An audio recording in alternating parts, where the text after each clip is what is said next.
Two of the three best-selling power stations in America right now are flat out lying to you about wattage. And it's not me saying it, it's printed in their own official spec sheets.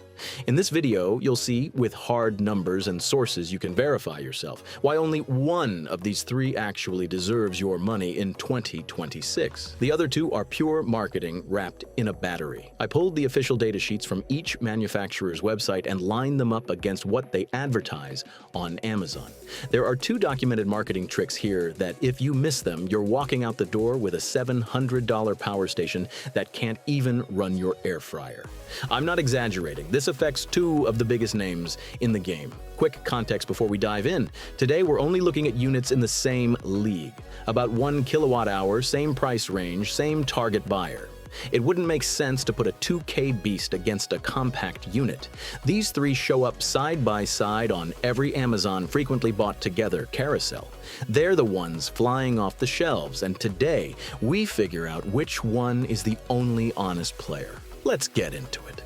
Before we get to number 3, here's how we're scoring this. 5-star reviews on Amazon? They don't mean anything anymore. So I'm running these units through 4 hard technical criteria, the same ones engineers use when they spec out gear for a lab. Number 1, real continuous AC wattage, not peak. Peak wattage is a marketing gimmick. What you actually care about is how many watts the unit can pump out for a full hour, without throttling and without dropping voltage.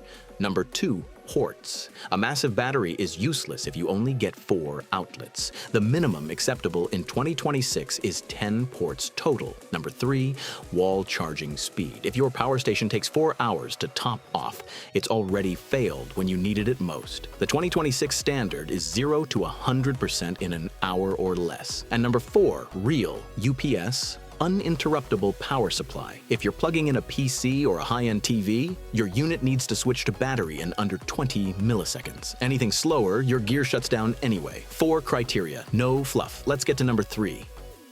Coming in at number 3, the most famous of the bunch, the Jackery Explorer 1000 V2. This is probably the name you know best. Jackery has been synonymous with portable power for years, partly because of insane marketing budgets. The problem is, the brand has been coasting, and this model is Exhibit A. On paper, it sounds unbeatable.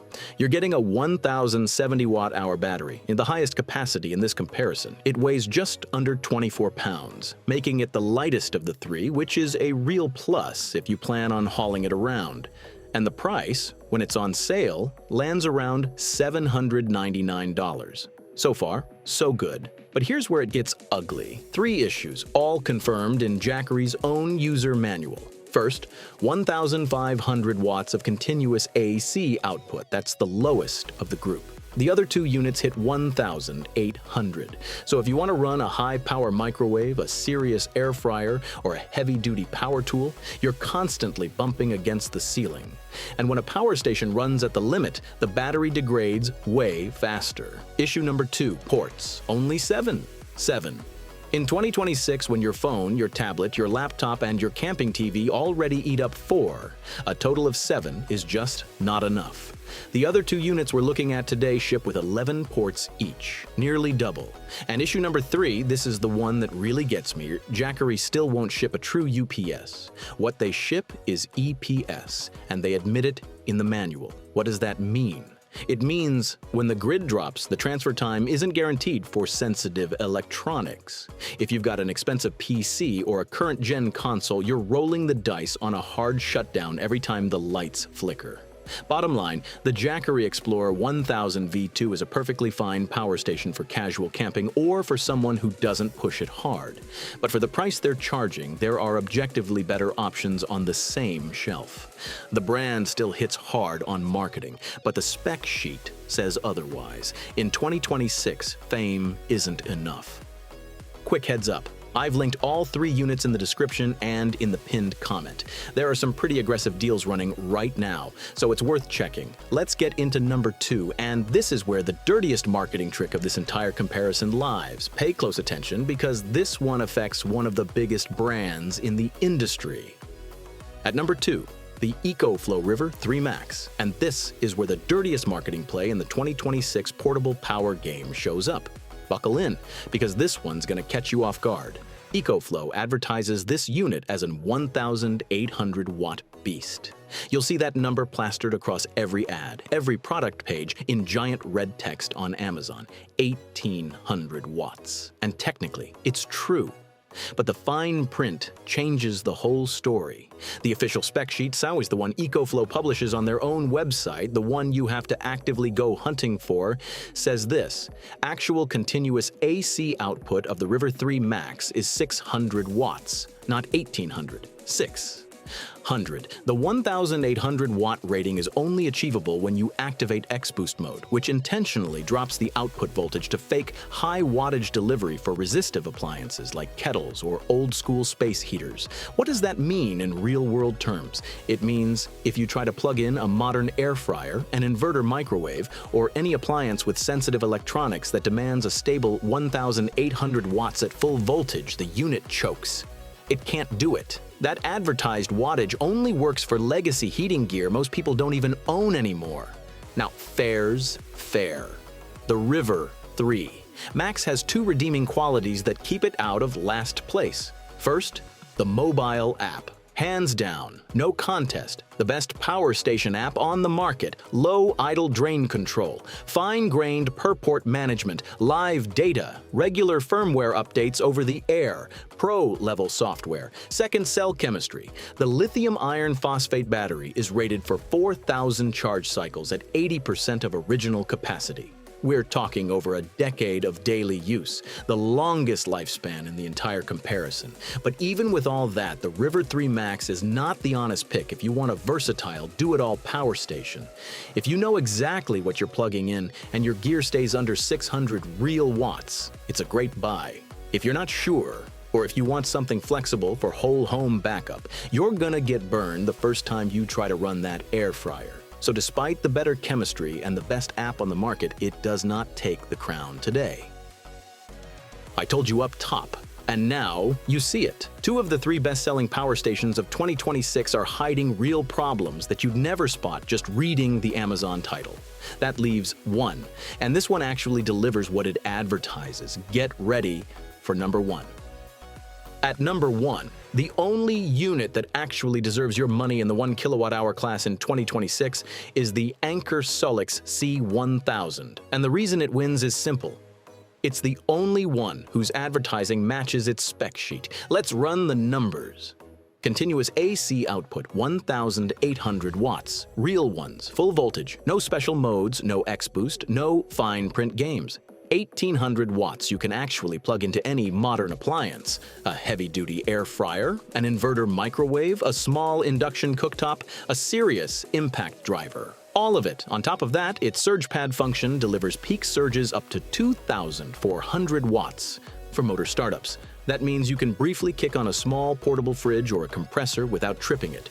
But it doesn't win on raw power alone. It wins on all four of our criteria. Look at the ports, 11 total. Same as EcoFlow 4, more than Jackery. Two of them are USB-C rated at 100 watts each.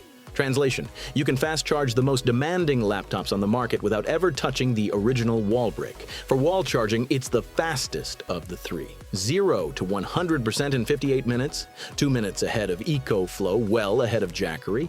Plug it in before you grab coffee, come back, it's ready to roll for the day. And here's the killer feature. Its uninterruptible power supply is the fastest in the class.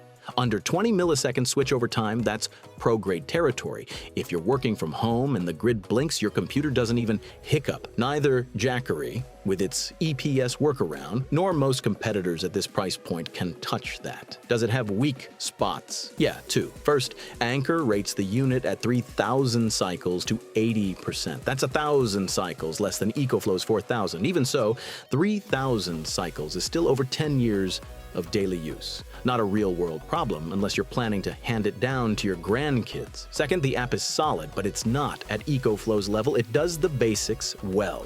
If your priority is fine-grained automation from your phone, you lose a step here. But for the actual use case, people are buying these for home backup, off-grid weekends, mobile workstations. The Anker SOLIX C1000 is the only complete, honest pick. It wins this comparison on the data, not the marketing. Let's wrap this up clean. No spin. If you ask me which of the 3 best-selling power stations of 2026 you should actually buy, the answer is one and only one. The Anker SOLIX C1000. It's the only one that delivers 1,800 real watts with no special modes, the only one with sub-20 millisecond UPS, one of 2 with 11 ports, the fastest charger at 58 minutes flat. At its current price, around $699 on sale. There is no honest competitor in its class. Now, fair credit to the other 2. If you're already locked into a brand and you know exactly what you're plugging in, the EcoFlow River 3 Max is still a valid buy when your gear stays under 600 watts. Best chemistry, best app on the market, but eyes wide open on that fine print. And the Jackery Explorer 1000 V2. I'd only recommend it if you can grab it under $650. At full price, there are better options on the same shelf today. It's a legit unit, but the brand is falling behind on the engineering side, and your $700 should work harder than that. Bottom line, outright winner, Anker. Conditional alternative, EcoFlow. Discount only pick, Jackery. Before you bounce, listen up. This is the most important part of the video. 2 weeks from now, I'm dropping a brutal head-to-head, the Anker SOLIX C1000. Today's winner going up against its bigger sister is the EcoFlow Delta 3+, one which costs almost twice as much. The question is it actually worth dropping an extra $300 to $400 to step up a class, or does the C1000 we just covered already get the job done? The result will surprise you. If you don't want to miss it, smash that subscribe button and ring the bell. That's the only way YouTube tells you when it drops. All 3 power stations from today are linked in the description and pinned comment, with the current deals attached. If this breakdown saved you from torching your money, the best thank you is a like and a share to that one buddy about to add the Jackery to their cart without reading the fine print. That's it for today. Catch you in the next one. Stay sharp.